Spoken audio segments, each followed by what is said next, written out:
माधवा कुंज बिहारी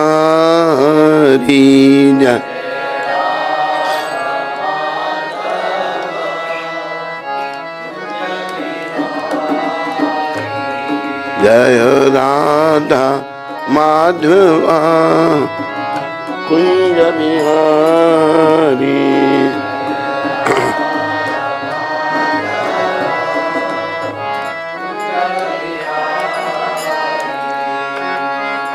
गोपी जन बल्लवा गिरिवरधारी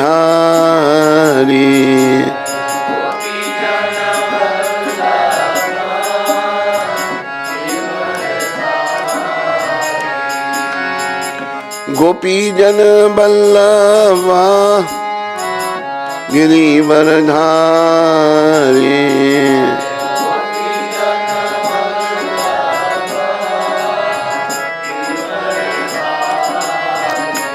जय राधा माधवा कुंज बिहारी।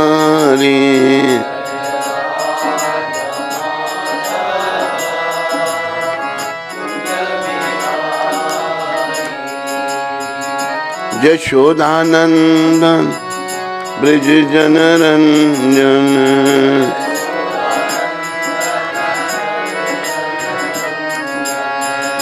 यशोदानंदन ब्रज जनरंजन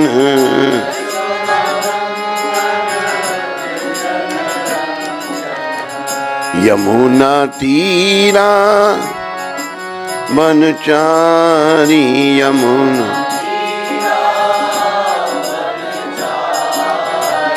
यमुना तीरा बनचारी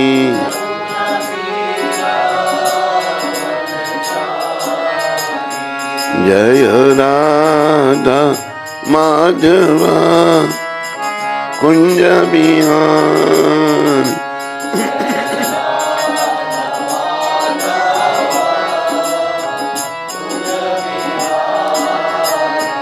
जय राधा माधवा कुंज बिहारी।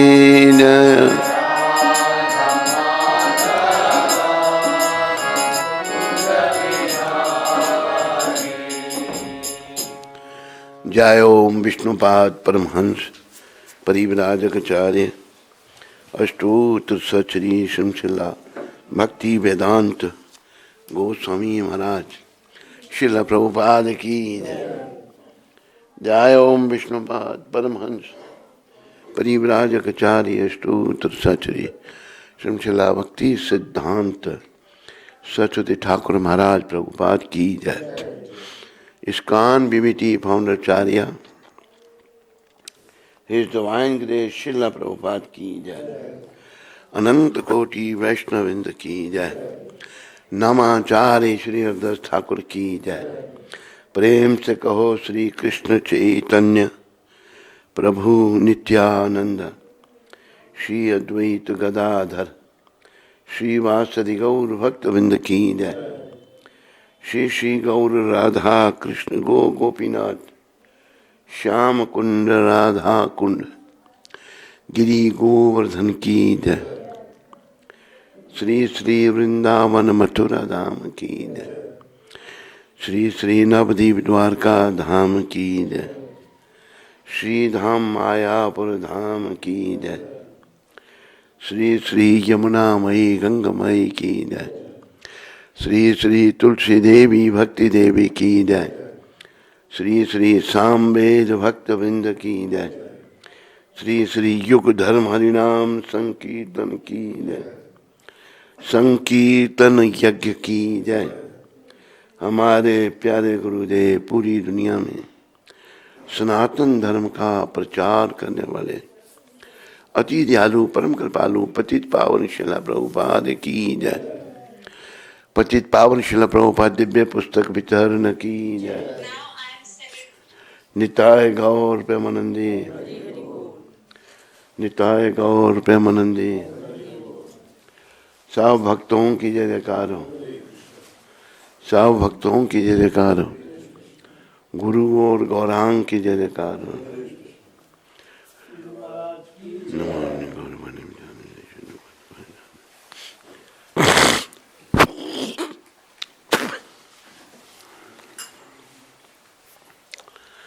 ओम अज्ञानातिमरन्धस्य ज्ञानाञ्जनं शलाकया चक्षुरुन्मीलितं येन तस्मै श्री गुरुवे नमः।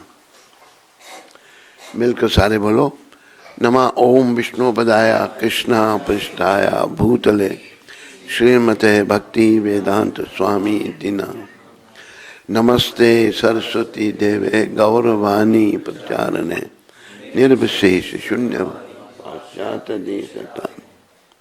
जय श्री कृष्ण चैतन्य प्रभु नित्यानंद श्री अद्वैत गदाधर श्रीवासदि गौर भक्तवृंद। हरे कृष्ण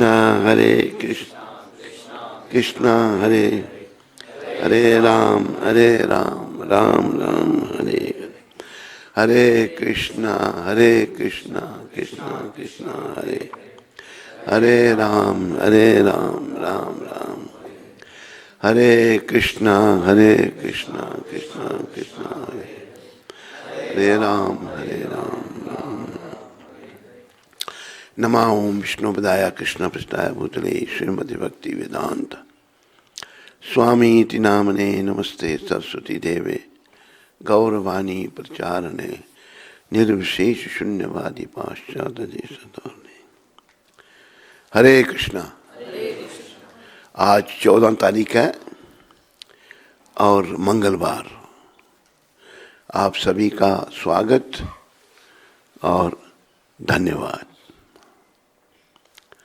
तो आज कुछ कैलेंडर में तो नहीं है ना?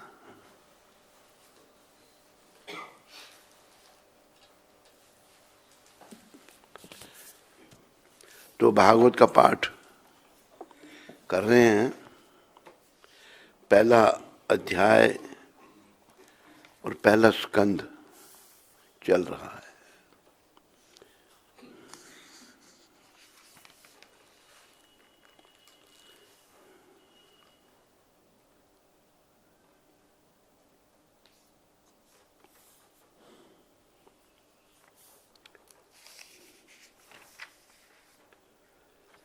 तो सभी आप पीछे बोलिए, मिल करके बोलिए। जब पीछे बोलिए, ओम नमो भगवते वासुदेवाय, ओम नमो भगवते वासुदेवाय, ओम नमो भगवते वासुदेवाय। नारायणं नमस्कृत्यं नरं चैव नरोत्तमं देवीं सरस्वतीं व्यासं ततो जयमुदीरये। नष्टप्रायेषु भद्रेषु नित्यं भागवत सेवया भगवती उत्तम श्लोके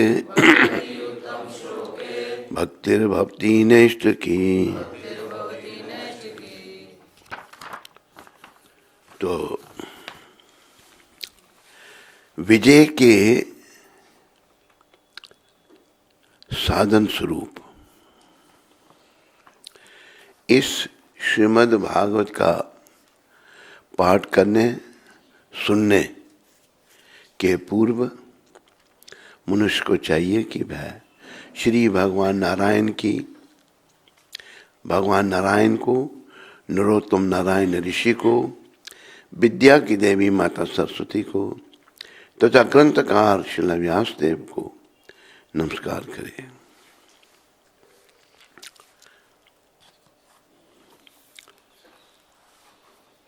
भागवत की कक्षाओं में नियमित उपस्थित रहने तथा शुद्ध भक्त की सेवा करने से हृदय के सारे दुख लगभग पूर्णतः विनष्ट हो जाते हैं और उन पुण्य श्लोक भगवान में अटल प्रेमा भक्ति स्थापित हो जाती है जिनकी प्रशंसा दिव्य गीतों से की जाती है। तो जैसे ये दूसरा श्लोक है, नष्ट प्रायेषु भद्रेषु, ये हमारे जीवन का उद्देश्य है। क्या? भागवत की कक्षाओं में नियमित उपस्थित रहने तथा शुद्ध भक्तों की सेवा करने से हृदय के सारे दुख लगभग पूर्णतः विनष्ट हो जाते हैं। बहुत दुख है, बहुत कष्ट हैं, तो नित्यम भागवत सेवा ऐसा करने से हृदय के कष्ट विनाश हो जाएंगे, खत्म हो जाएंगे, धीरे धीरे होंगे। पहले हमने सब नियमों का अच्छी तरह से पालन करना है। 4 नियमों का पालन अच्छी तरह से होना चाहिए। फिर हमें भागवत नियम से श्रवण करना चाहिए और प्रयास करना चाहिए कि नाम सिमरन बना रहे, नाम सिमरन चलता रहिए, रुके नहीं। तो एक बात हम गुरु कृपा से, प्रभुपाद कृपा से कहते हैं, आयु हमारी बढ़ती जा रही है। आयु के पथ पर हम बिना कुछ किए प्रगति कर रहे हैं। जैसे कल का दिन मेरे जीवन से मर गया, आप सबके जीवन से मर गया, हम मृत्यु की ओर निकट आ गए, एक दिन और निकट आ गए। लेकिन आध्यात्मिक पथ पर आगे बढ़ने के लिए प्रयास करना होगा। नियमों का पालन, जप, सिमरन, अपराधों से बचना, भागवत का नित्य सेवन करना। तो ये सब करने से, अपराधों से बचने से धीरे धीरे हमारी आध्यात्मिक पथ पर प्रगति होगी। और एक प्रश्न पूछा था प्रभुपाद जी को एक विदेशी भक्त ने। उसने कहा था, प्रभुपाद हम रोज मंगल आरती आते हैं, जप करते हैं, सुबह भागवत की कक्षा में भी होते हैं, सायकाल भगवत गीता में भी। प्रभुपाद ने सुबह भागवत, सायकाल भगवत गीता का जो है आदेश दिया है। सुबह एक श्लोक भागवत का, शाम को एक श्लोक भगवत गीता का, और दिन में सेवा करते हैं। प्रभुपाद हम कैसे समझें कि हमारी आध्यात्मिक प्रगति हो रही है? कैसा प्रश्न था ये? अच्छा था या नहीं था? बहुत अच्छा प्रश्न था। तो प्रभुपाद कहते हैं, इस प्रश्न का उत्तर सभी ध्यान दो इसमें। तुम्हारा मन विषय विकारों से हट रहा है। पुरुष का मन स्त्री में लगा हुआ है, स्त्री का मन पुरुष में लगा हुआ है। ये हटना शुरू हो गया है, शुरू हो गया है। समझो, हम प्रगति कर रहे हैं। अगर विषय विकारों में, स्त्री पुरुष में मन लगा रहता है तो बस यही बंधन है, यही नरक है। सबको ध्यान में आई बात? तो हमें अपना ध्यान रखना है और आध्यात्मिक प्रगति करनी है। आध्यात्मिक प्रगति हम स्वयं देख सकेंगे। तो आज दूसरा श्लोक है दूसरे अध्याय का। तो आप सब मेरे पीछे बोलो। सूतः वाच, शिला सूत गोस्वामी ने कहा, यम जिसको, प्रवर्जंतम संन्यास लेते समय, अनुपेतम जनेऊ यज्ञोपवीत, संस्कार किए बिना,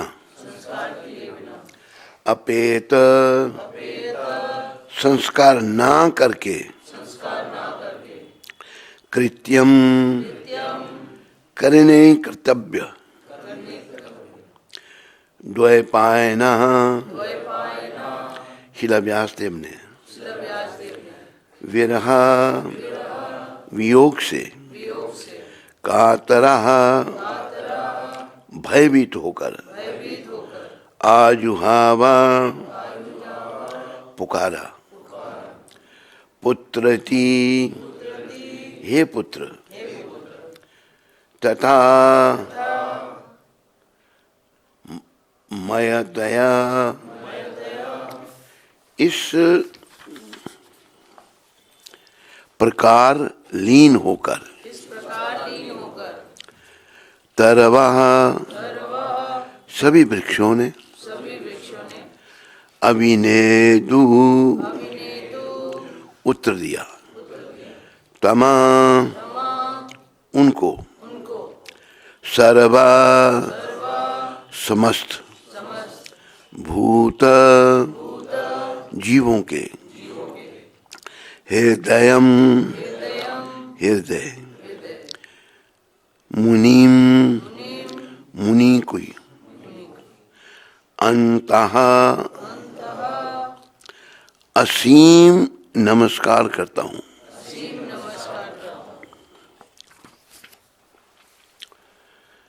सूतो वाच यम प्रवरजन्तम अनुपेतम पेतकृत्यम। अगर अब आपके लिए मुश्किल है तो मैं खुद ही बोलता हूँ। द्वैपायनो विरहा कातरः आजुहावा पुत्रेति तन्मयतया तरवो अभिनेदुः त्वं सर्वभूत हृदयं मुनिमानतो अस्मि। सूतोवाच यं प्रव्रजन्तम् अनुपेतं पेतकृत्यं द्वैपायनो विरहाकातरा आजुहाव पुत्रेति तन्मयतया तरवो अभिनेदुः तं सर्वभूत हृदय मुनिमानतो अस्मि।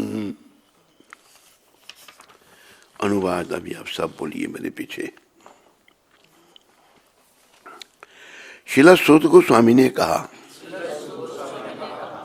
मैं उन महामुनि शिला सुखदेव गोस्वामी को सादर नमस्कार करता हूँ, जो सबके हृदय में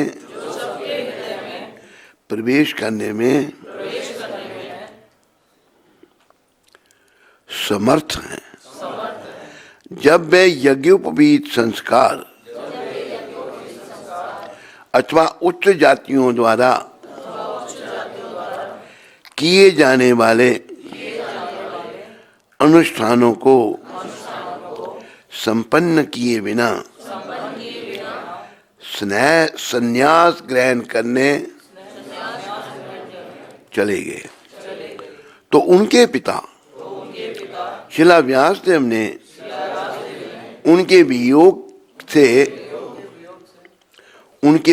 से आतुर होकर पुकारा, हे पुत्र। जो उस समय वैसी ही वियोग की भावना में लीन थे, उन्हें मात्र ऐसे वृक्षों ने शोकग्रस्त पिता के शब्दों का प्रतिध्वनि के रूप में उत्तर दिया। ये इस श्लोक का अनुवाद था। अभी तात्पर्य प्रभुपाद जी महाराज द्वारा। वर्ण तथा आश्रम प्रथा में अनुयायियों द्वारा पालन करने हेतु अनेक कर्तव्य निर्दिष्ट किए गए हैं। कल थोड़ी सी चर्चा की थी इस पर। सामान्य रूप से मनुष्य साधारण जीव के रूप में जन्म लेता है और शुद्धिकरण संस्कारों के द्वारा उसका दोबारा जन्म होता है। ये शब्द बड़े विचारने के हैं। प्रभुपाद जी कह रहे हैं सामान्य रूप से मनुष्य साधारण जीव के रूप में जन्म लेता है। साधारण जीव के रूप में जन्म सामान्य सबका होता है। जन्म लेता है और शुद्धिकरण संस्कारों के द्वारा उसका दोबारा जन्म होता है। एक तो जन्म हुआ माता पिता के द्वारा, पर दोबारा जन्म की यहां प्रभुपाद बात कर रहे हैं। वो क्या? शुद्धिकरण। शुद्धिकरण आगे प्रभुपाद वर्णन करेंगे। शुद्धिकरण जैसे सब लोग दीक्षा नहीं लेते, कोई भाग्यशाली लोग ही दीक्षा लेते हैं, और भाग्यशाली लोग दीक्षा लेने वालों में भी सभी भी इतने गंभीर नहीं होते।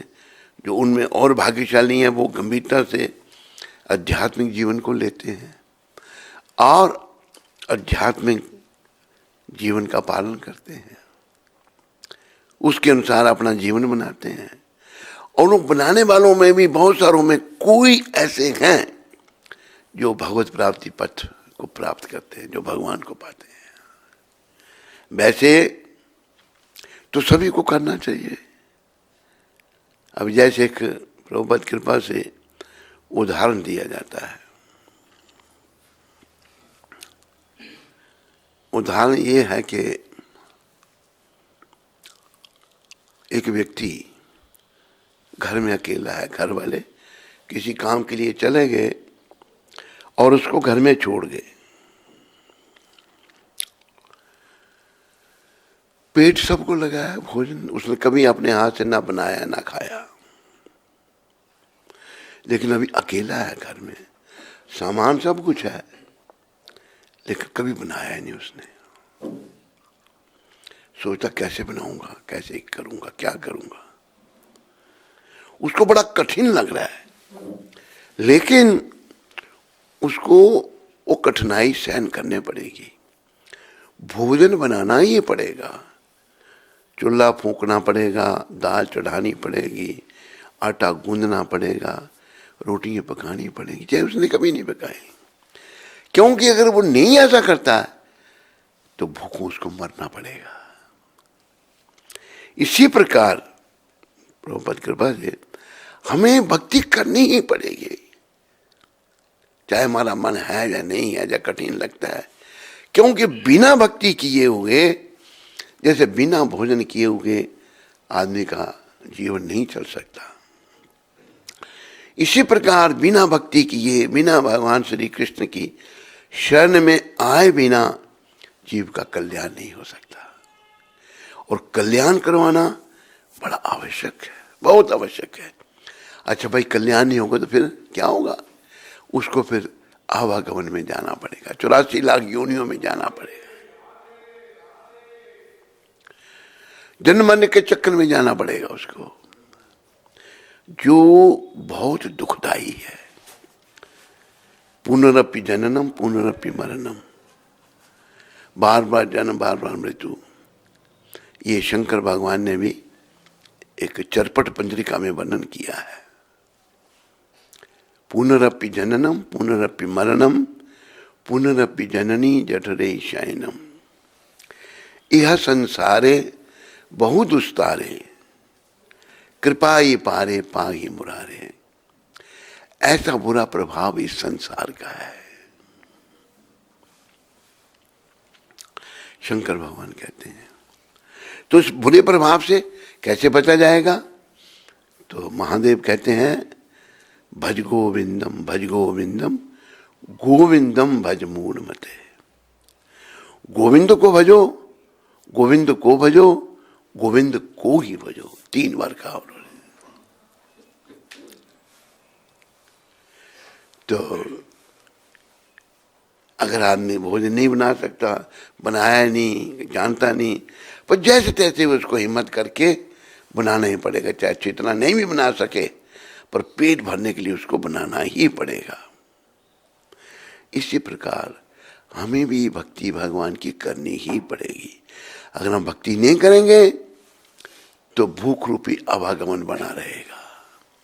आवागमन की तुलना भूख से की है और बस बड़ा कष्ट है। फिर अभी आदमी भूखा आदमी जो है कहीं मर जाते हैं बेचारे भूख से ही, नहीं भोजन नहीं मिलता खाने के लिए। इसी प्रकार उसको आवागमन रूपी भूख का कष्ट भोगना पड़ेगा। बहुत कष्ट है, बहुत कष्ट है। इसलिए प्रभुपाद जी जैसे महान वैष्णव संत हमें समझाते हैं, हम उनको समझें। अब देखो कि हम लोगों को कई प्रकार की आदतें पड़ी हैं, बुरी आदतें पड़ी हुई हैं। जैसे एक बार हम अमृतसर में थे तो एक मंदिर में प्रवचन कर रहे थे और जो बुरी आदतों को हम छोड़ नहीं सकते, छोड़ने का प्रयास भी नहीं करते और छोड़ नहीं सकते। जब बुरी आदतें नहीं छोड़ी तो फिर सबसे अच्छे भगवान कैसे मिलेंगे। आदतों को तो बुरी आदतों को छोड़ना ही पड़ेगा। एक माता दूसरी माता को लेके आई, कहती है महाराज ये आपसे दीक्षा लेंगे। मैं चुप रहा। कहते मैंने सब नियम बता दिए उनको, लेकिन मेरे मन में शंका रही, मैं पूछूं उसको। मैंने कहा पहला नियम मांस मच्छी अंडा प्याज लहसुन नहीं। वो कहती है प्याज लहसुन हम खाते हैं, वो छोड़ देंगे।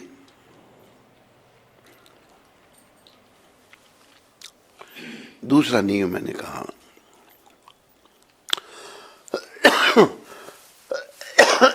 सिगरेट बीड़ी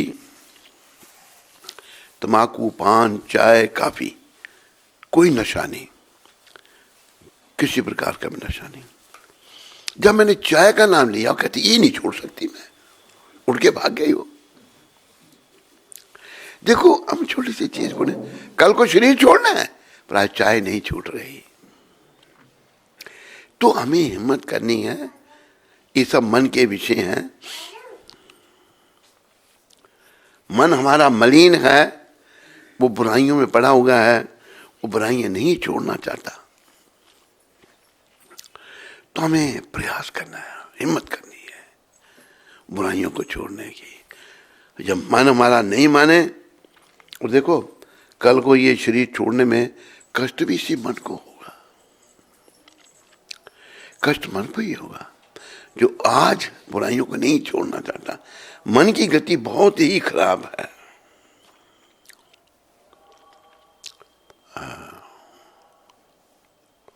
जैसे मन के बारे में वर्णन आ रहा है भगवत गीता में।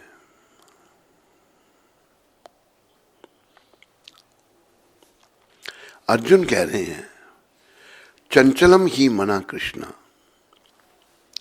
ये कृष्ण मन बहुत चंचल है।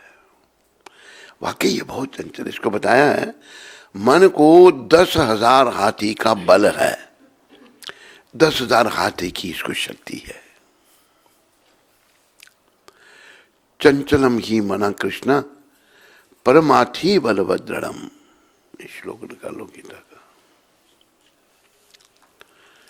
तस्या हम निग्रहम मन्ने वायुर एव सदुष्करम। ये 6ठे अध्याय का ही श्लोक है।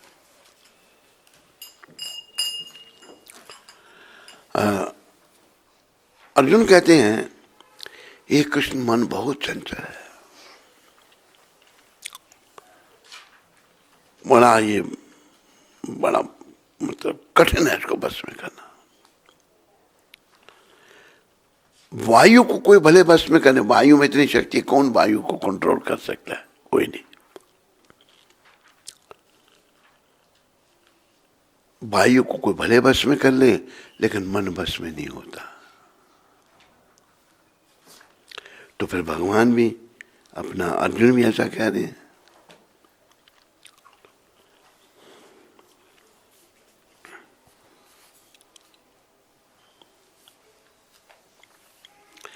छठे अध्याय का 34वां श्लोक है, जिसमें अर्जुन कह रहे हैं, हे श्री कृष्ण, चूंकि मन चंचल, अस्थिर, उच्छृंखल, हठीला तथा अत्यंत बलवान है।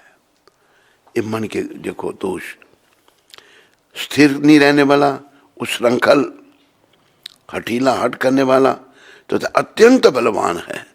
अतः मुझे इसे वश में करना वायु को वश में करने से भी अधिक कठिन लगता है। अर्जुन कह रहे हैं, मुझे इसको वश में करना वायु को वश करने में से भी अधिक कठिन लग रहा है। वायु को कोई नहीं वश में कर सकता। फिर अगले श्लोक में भगवान कह रहे हैं, श्री कृष्ण,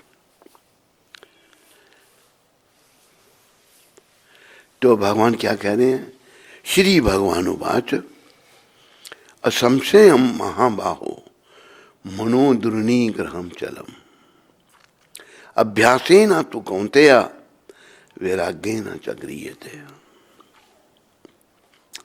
भगवान श्री कृष्ण ने कहा, हे महाबाहो, कुंती पुत्र।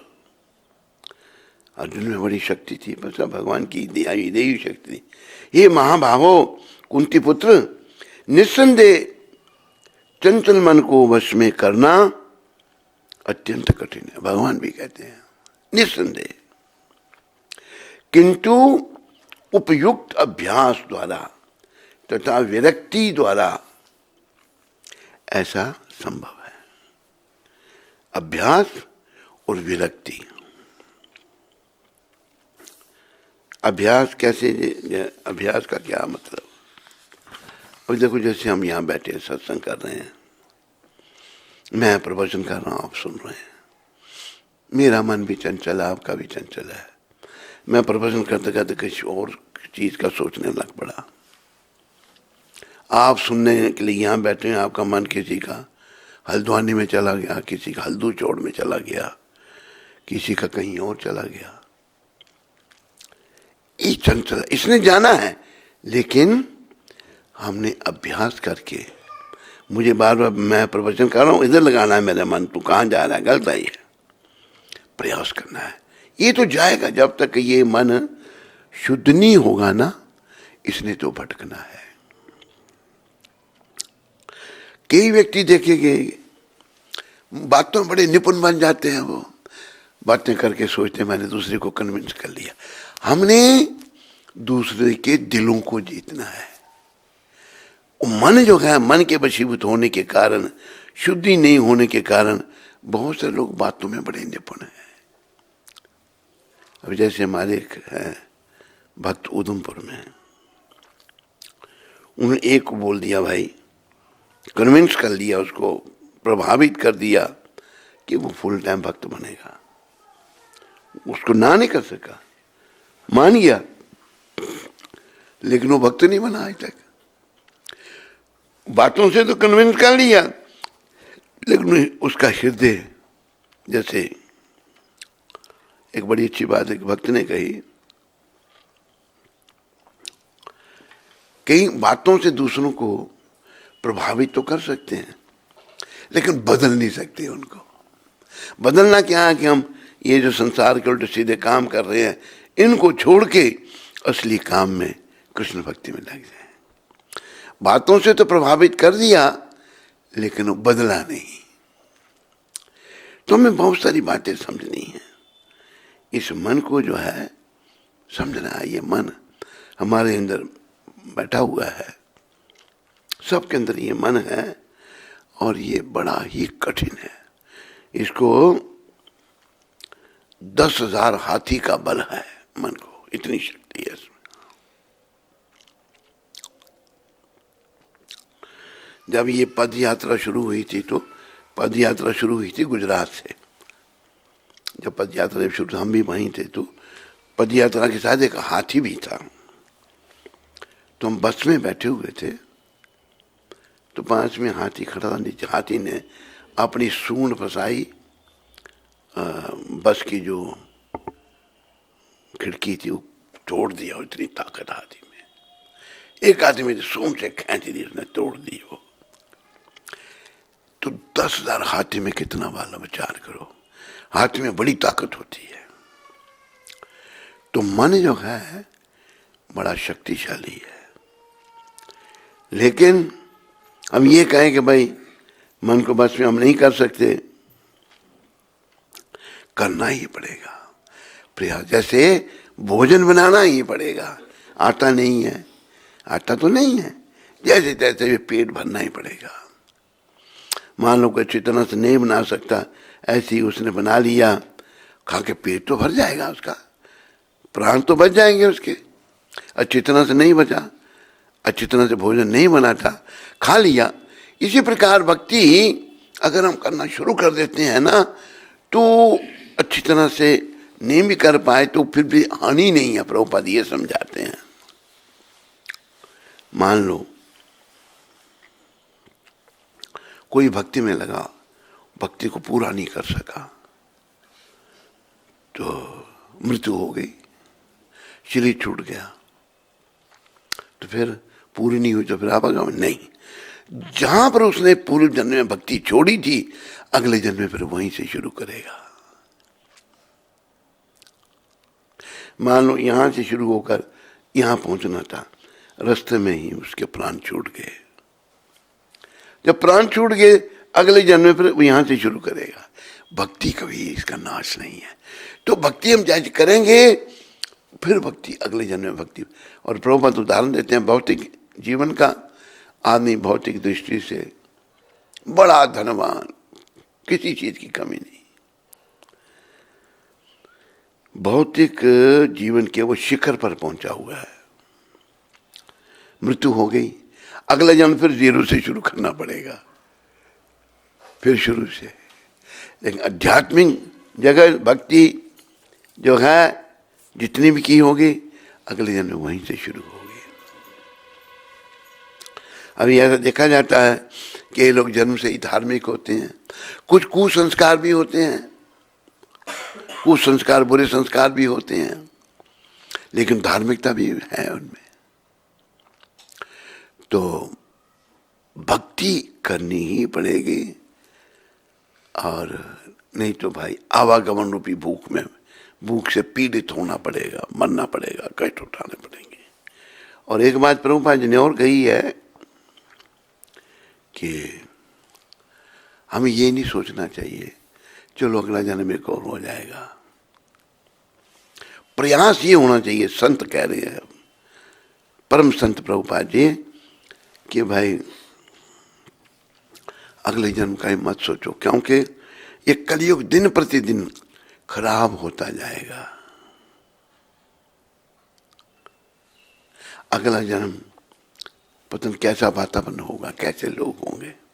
इसलिए प्रयास करके इस मन को मार करके, इस मन को बस में करके, भगवान के चरणों में लगा करके यही जन्म सफल करना है, इसी जन्म को सफल करना है।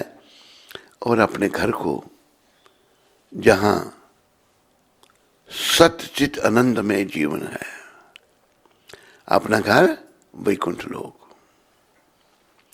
वहां जीवन सतचित आनंद, सच्चा जीवन है, वहां पर ज्ञान से परिपूर्ण है और आनंद में है। आध्यात्मिक जगत में कोई कष्ट नहीं, कोई झगड़ा नहीं, कोई लड़ाई नहीं। ये सब झगड़ा, कलेश, लड़ाइयाँ, बुरी बातें इस भौतिक जगत में है। आध्यात्मिक जगत में कई राक्षसों ने भी आध्यात्मिक जगत की प्राप्ति की। जैसे पूतना भी देखो, भगवान ने उसको भी अपना ही धाम दिया। वहां राक्षस, वैष्णव, भक्त सब मिलकर भगवान की सेवा में लगे हैं। कोई किसी से ईर्ष्या नहीं करता, कोई किसी से झगड़ा नहीं करता, कोई किसी से लड़ता नहीं, सब आनंद में कृष्ण की प्रसन्नता में लगे हुए हैं। आध्यात्मिक जगत जो है ऐसा है। ऐसे बताया कि आनंदमय अभ्यासात, आध्यात्मिक जगत में आनंद ही आनंद है, वहां पर कोई दुख नहीं, कोई कष्ट नहीं। भगवान ने 15वें अध्याय में आध्यात्मिक जगत का वर्णन किया है। आध्यात्मिक जगत में भगवान ने कहा कि ना तद भासते सूर्यो ना शशांको न पावकः यत् गत्वा न निवर्तन्ते तद धाम परमं मम। मेरा जो धाम है वहां ना सूरज है, ना चंद्रमा है, ना अग्नि है, ना बिजली है। तो आपको वहां तो अंधकार होगा नहीं। फिर वहां रहने वाले स्वयं प्रकाश में, उनके दिव्य शरीरों से प्रकाश निकल रहे हैं।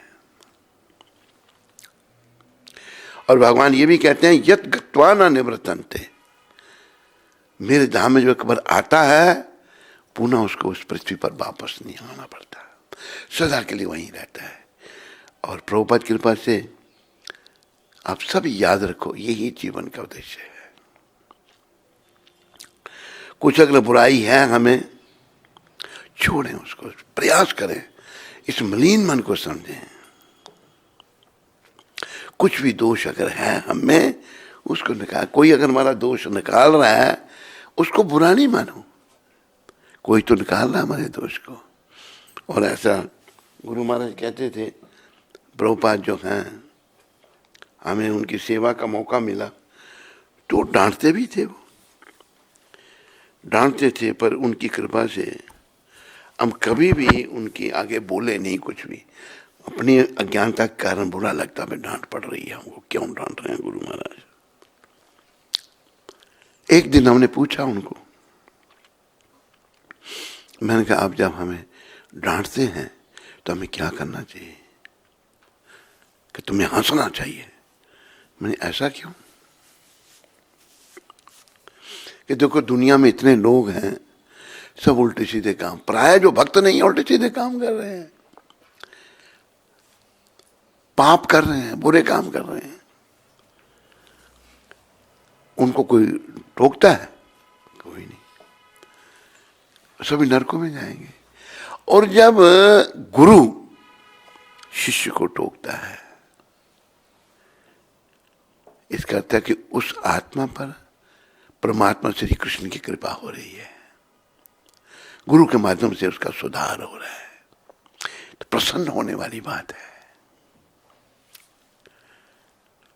गुरु धारण ही नहीं के नाम का, हाँ गुरु जी हैं, चेला भी है ना। गुरु का काम बड़ा कठिन है। आज कलयुग में तो सब ऐसे ही हो गया, गड़बड़ है।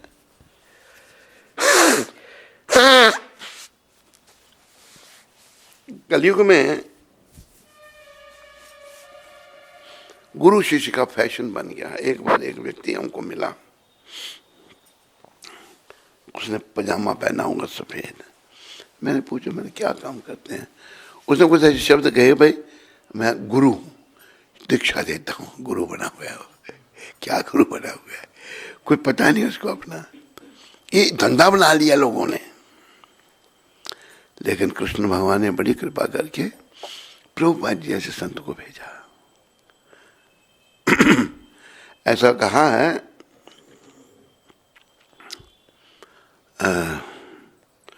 डॉक्टर, राजा का मंत्री, गुरु, शायद एक कोई और का है, इन्हें ठकुर सुहाती बातें नहीं करनी चाहिए।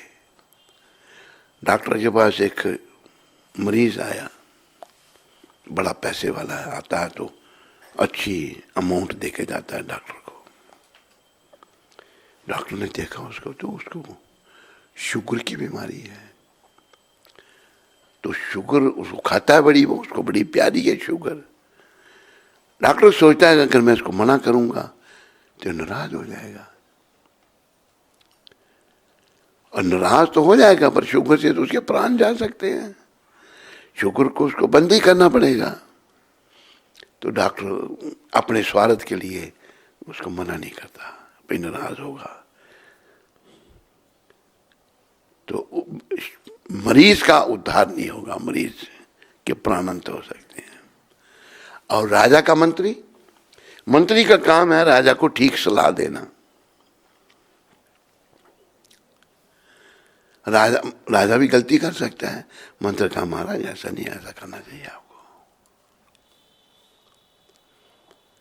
जैसे एक मंत्री था, अच्छा धार्मिक था वो, तो राजा जो है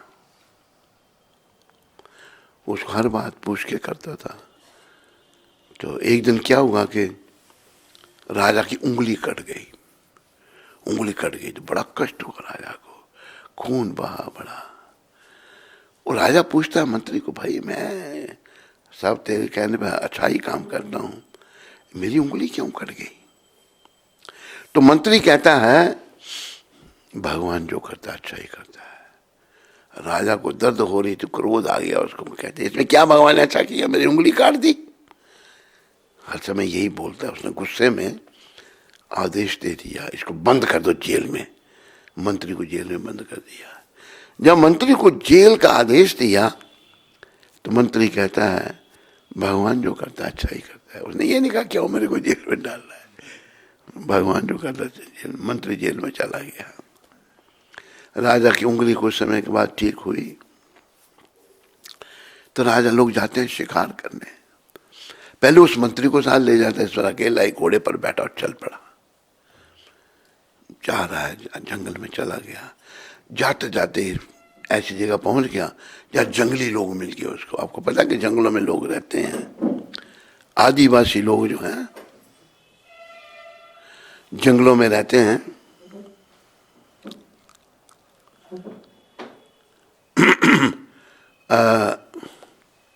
कुछ आदिवासियों के बारे में बता रहे थे, कहाँ पर कोई जा नहीं सकता उनके पास, अंडमान निकोबार वहीं पर ना, कोई ज़्यादा मार देते हैं वो, आज तक कोई नहीं जा सका। एक उनके पास कहते हैं कि कहाँ अमेरिका के एक आदमी गया था, उसको मार दिया उन्होंने। हैं बाइबल पढ़ा ली, खुद ही बाइबल पढ़ के आ गया बेचारा, मार दिया उन्होंने। तो ऐसे जंगली आदमी मिल गए, राजा को पकड़ लिया उसको। अभी भी हैं जंगलों में आदमी रहने वाले आदिवासी। तो पकड़ लिया। अभी राजा सोचने लगा मेरी जान चली जाएगी, मार देंगे वो, मैं अकेला ही है इतने, राजा मुकाबला नहीं कर सकता था। ले गए पकड़ के, उनका जो सरदार था उसके सामने बुला के, बड़ा खूबसूरत आदमी तुम ले आए, हम अपनी देवी को इसकी बलि चढ़ाएंगे, देवी खुश हो जाएगी। सुंदर आदमी की बलि चढ़ाई हमने।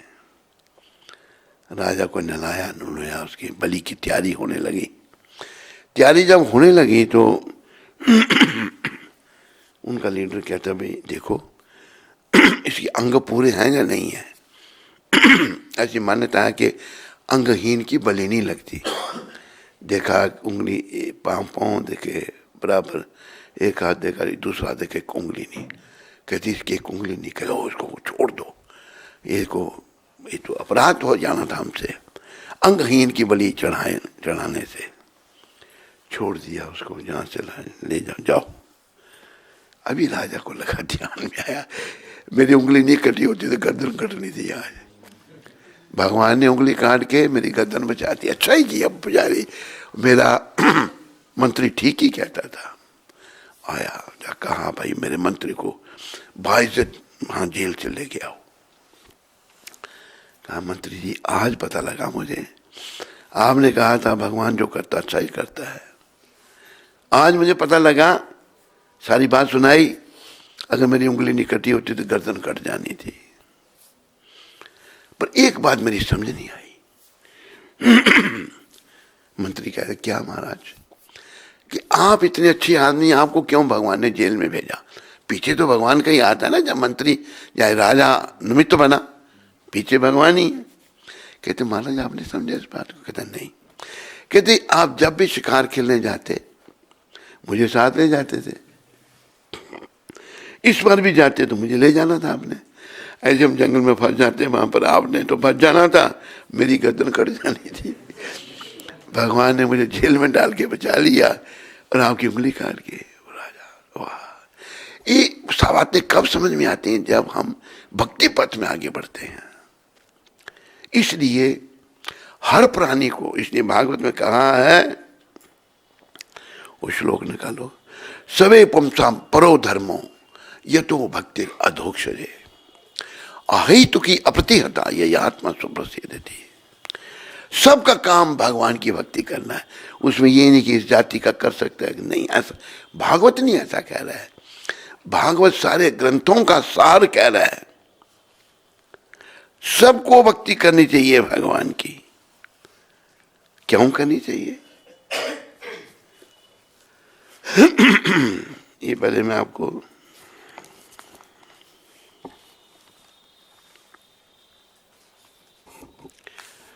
भागवत का पहला स्कंद दूसरा अध्याय छठा श्लोक है।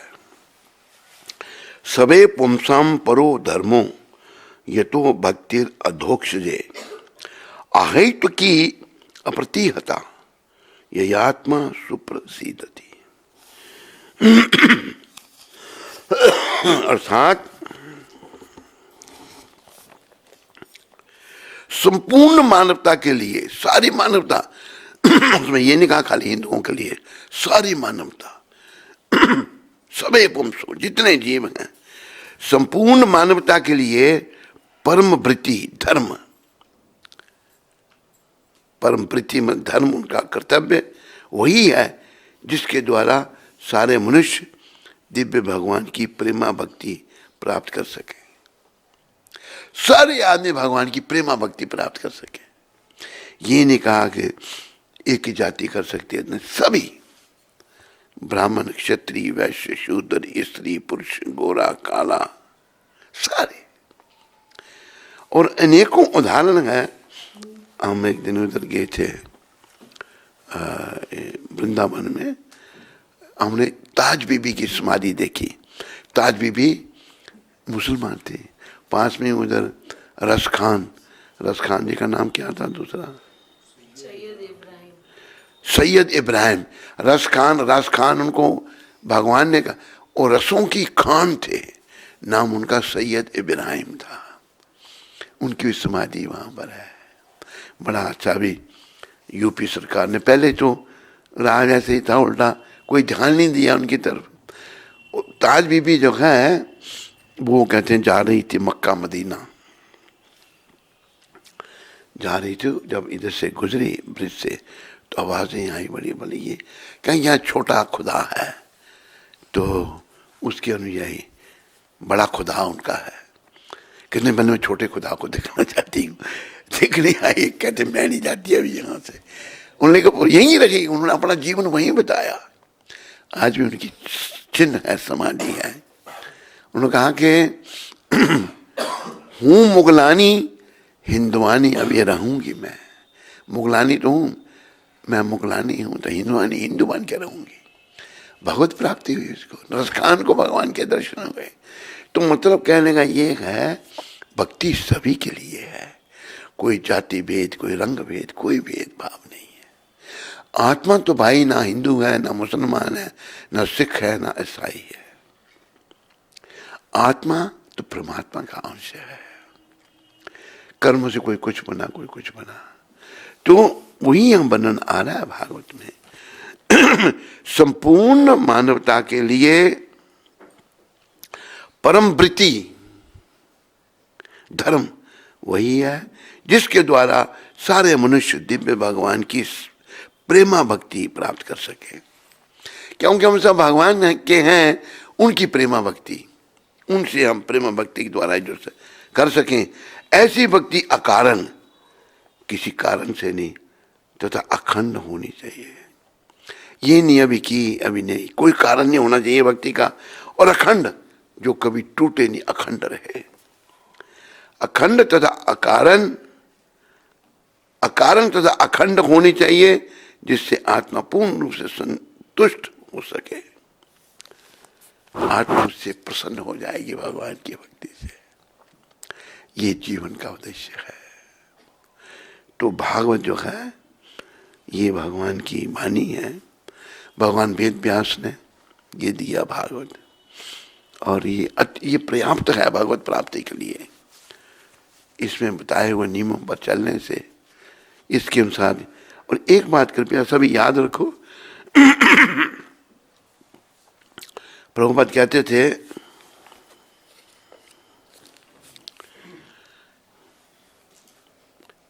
Reputation is the mother of learning. किसी बात को अगर दोहराया जाता है तो हम सीखते हैं। तो क्या क्या सीखना हमने? भक्ति निष्काम। भूल जाते हैं, दोष युक्त है ना। जैसे बच्चे में बचपना है तो बच्चे को कुछ समझाते हैं, जैसे ब्लेड से बच्चा खेल रहा है, समझाते हैं बच्चे को, लेकिन बच्चा फिर जबरदस्ती ढूंढ लेता, जब उंगली कटती है उसकी फिर चिल्लाता है, फिर नहीं ब्लेड को हाथ लगाएगा, वो खून निकलता है। तो इसी प्रकार हमें अविद्या है, अज्ञानता है। अज्ञानता होने के कारण हम भक्ति नहीं करना चाहते। अविद्या के कारण हमें संसार के कामों की तुलना की है बच्चों के खेल के द्वारा। बच्चों का खेल करना चाहते हैं, वो छोड़ करके। क्योंकि एक बात और याद रखनी है हमने। क्या याद रखनी है? बात ये याद रखनी है, ये संसार छोड़ना है, इसका त्याग करना है। भगवान ने कहा 13वें अध्याय के 9वें श्लोक में, जन्म मृत्यु जरा व्याधि दुख दोषानुदर्शनम। जन्म मृत्यु वृद्धावस्था दुख दोषों के दर्शन करो। ये सभी के लिए आ रहे हैं, इससे कोई नहीं बच सकता। पर एक दुआ कहा है, मेरे पीछे बोलो, आए हैं तो जाएंगे, आए हैं तो जाएंगे, राजा रंग फकीर। जो आया उसको जाना है, चाहे राजा है, रंग है, फकीर है। पर एक सिंहासन चढ़ चले, एक बंधे हैं जात जंजीर। जिसने भगवान की निष्काम भक्ति नहीं की वो यम पास में बंध के जंजीरों में जकड़ा हुआ गया। जिसने भक्ति की उसको विष्णु दूत सिंहासन पे बैठा के वैकुंठ ले जाते हैं। तो इस बात को याद रखना है। इसी जन्म में प्रभुपाद चाहते हैं हम सभी वैकुंठ जाएं, भगवान के धाम में जाएं। फिर भी हम पर है, अगर हम गंभीरता से भक्ति नहीं करते तो भाई फिर धाम में नहीं जा सकते। तो आज समय बदला है, तो ज़्यादा समय हम नहीं लेंगे। अभी 9 बज गए हैं, कुछ लोगों को प्रसाद भी खाना होता है। हम अपने प्रवचन को यहीं विराम देते हैं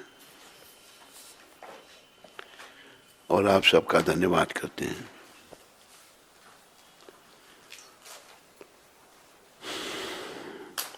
आज 14 तारीख है। तो ये प्रभुपाद जी ने पत्र लिखा है। एक हमारा गुरु भाई प्रहलादानंद को लिखा पत्र। क्या लिख रहे हैं सदगुरुदेव प्रभुपाद प्रहलादानंद को क्या कह रहे हैं?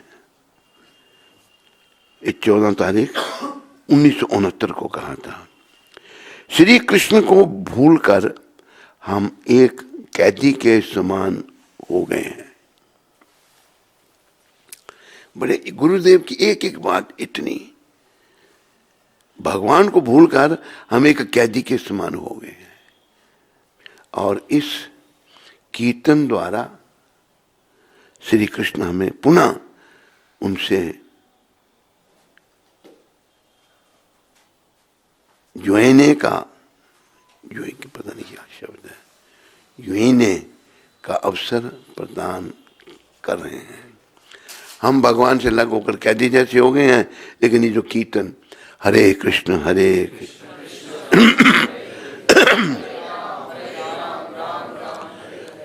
उनसे जुड़ने का, मैं गलत पढ़ रहा था, श्री कृष्ण हमें पुनः उनसे जुड़ने का अवसर प्रदान कर रहे हैं। इसलिए महाप्रभु ने कहा कि कीर्तनीय सदा हरि, तो इसका पूरा लाभ लीजिए और प्रसन्न रहिए। पूरा लाभ लीजिए इससे, भगवान से जुड़ने का, और प्रसन्न रहिए। और प्रसन्न हम तभी रह सकते हैं जब भगवान से जुड़े रहेंगे, जुड़ जाएंगे। और जुड़ने का रास्ता महामंत्र बस। देखो भगवान का नाम, भगवान में कोई भेद नहीं। जीवा पर जब नाम आता है तो भगवान हमारी जीवा पर नृत्य कर रहे हैं। हमें लगता क्यों नहीं, क्योंकि मन बड़ा मलिन है।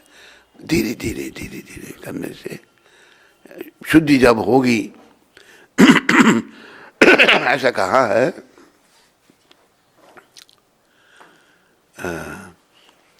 राम नाम है गुप्त धन, कृष्ण नाम है गुप्त धन, पामे हरिजन संत। जो भगवान के जाना व्यक्ति, उनको मिलता है भगवान का नाम। और न करे जो कामना, और जो कोई इच्छा नहीं करे। जैसे बार बार प्रभुपाद कृपा से हम कहते हैं निष्काम भक्ति, दिन दिन होत अनंत। उसका आनंद दिन प्रतिदिन बढ़ता जाएगा। कोई इच्छा नहीं, एक इच्छा भगवान की सेवा की, भगवान का नाम लेने की। बाकी इच्छाएं जो हैं वो मलिन मन की उपज है, पर उनको त्यागना भी बड़ा कठिन लगता है। लेकिन धीरे धीरे जो है उनका त्याग हो सकता है।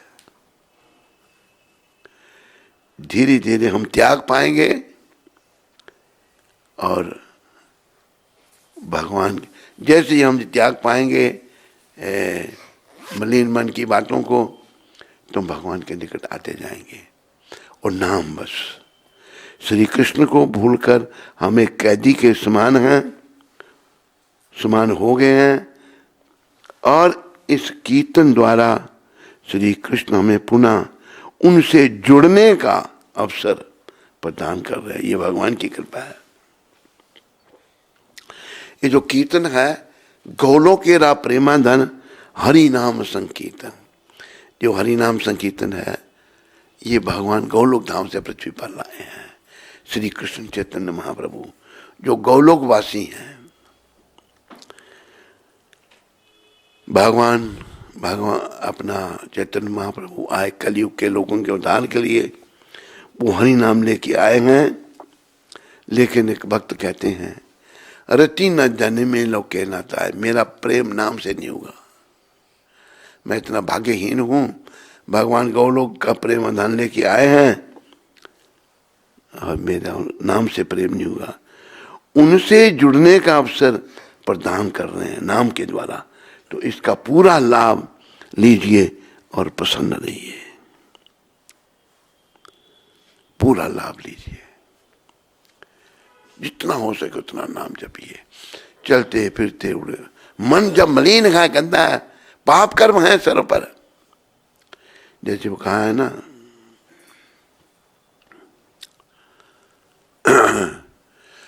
पाप गठरिया सर पर लादे, रहा भटकता रोज, प्रेम सहित राधा माधव की, प्रेम किया न कुछ भी खोज, झूठा करता रहा तमाशा, झूठा करता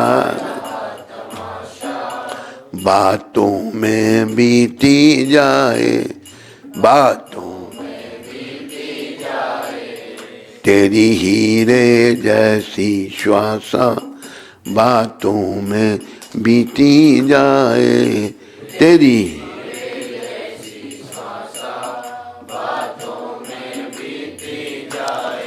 रे मन हरे कृष्ण बोल, रे मन हरे राम बोल। कबीर साहब ने एक बड़ा अच्छा दोहा कहा इस मन के बारे में, पीछे बोलो। कबीरा ये मन लालची, समझे नहीं गंवार। ये मन बड़ा लालची है, जो मूर्ख है उसको नहीं समझ सकता। राम भजन में आलसी और भोजन को होशियार। भजन में आलस आ रहा है और भोजन में नहीं। ये मन जो है, मन की गति ऐसी है। तो कृपा करके सब समझो और शुद्ध भक्ति करो, शुद्ध भक्ति का प्रचार करो और जीवन को सफल बनाओ। हरे कृष्ण। कोई प्रश्न यहाँ पर किसी को?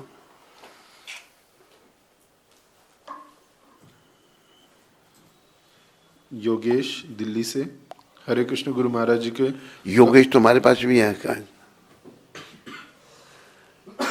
योगेश प्राशर नहीं है?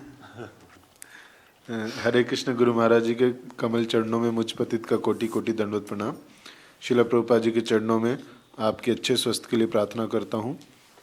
मैं मेरे पिताजी मुरारी गुप्त दास जी का पुत्र, दिल्ली से योगेश। अच्छा, गुरु महाराज मुरारी गुप्त के परिवार का कोई है इधर?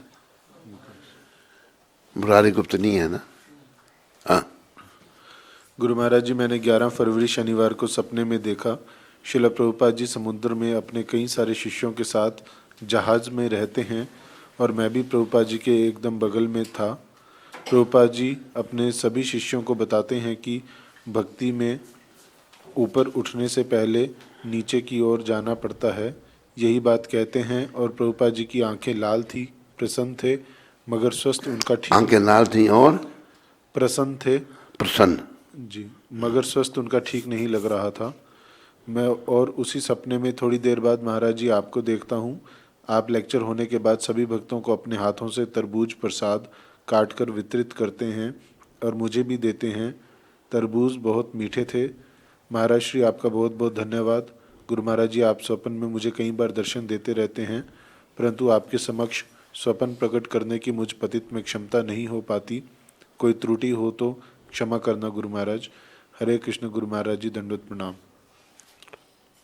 हरे कृष्ण। अच्छी बात है योगेश, तेरे को अच्छा सपना आया, प्रभुपाद जी की कृपा मिली तुमको। गोपिका ठाकुर माता, मुंबई से। हरे कृष्ण गुरुदेव जी। गोपिका ठाकुर जी, मुंबई से। नहीं, गोपिका, खाली गोपिका ठाकुर। हाँ, माता। अच्छा, माता। हरे कृष्ण गुरुदेव जी, आपके चरणों में कोटि कोटि प्रणाम। महाराज जी, मैं श्रीमद् भगवद गीता के 7वें अध्याय का 5वां श्लोक पढ़ रही थी, तो उसमें भगवान की परा और अपरा शक्ति के बारे में बताया है। तो महाराज जी, परा और अपरा शक्ति क्या होती है और इनमें क्या अंतर है? कृपया मार्गदर्शन करिए। आपकी पतित बेटी। पतित बेटी ऐसा है, कोई अभी हमने उसके बारे में चर्चा नहीं की, बड़ा लंबा विषय है। चर्चा जो की है उस पर प्रश्न जो है, जो विषय हम बोलते हैं उस पर होना चाहिए, आगे पीछे नहीं। बाकी आगे पीछे वो चर्चा बाद में। रवि मुरादाबाद से। हरे कृष्ण गुरुदेव जी, दंडवत प्रणाम। 17 तारीख को एकादशी है, 18 को शिवरात्रि, तो दोनों व्रत आगे पीछे हैं, तो हम एकादशी का पारायण कैसे करें? हमें शिवरात्रि का व्रत रखना चाहिए या नहीं? आपके दासों का दास, रवि मुरादाबाद। शिव जी का व्रत तो रखना चाहिए, क्योंकि उसके बारे में देखना पड़ेगा कि क्या किया जाए। शंकर भगवान जो हैं उनका वर्णन भागवत में है, वैष्णवानाम यथा शंभु।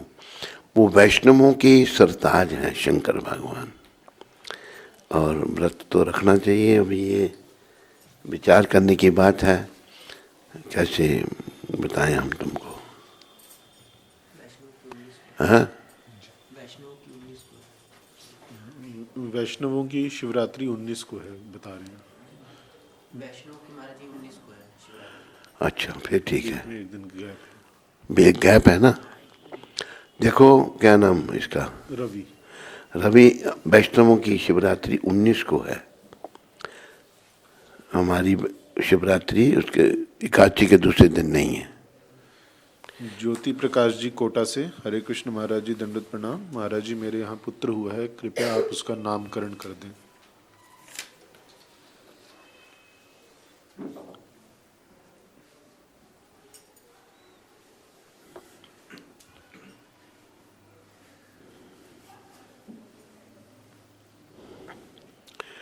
तेरे पुत्र का नाम धर्मात्मा दास। राम स्वरूप दास जी नोएडा से, इनको भी पुत्र का नाम चाहिए।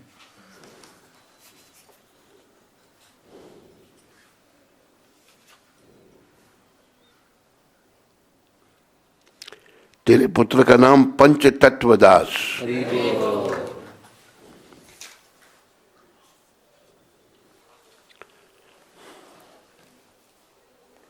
उठाओ इसको। हरे कृष्णा हरे कृष्णा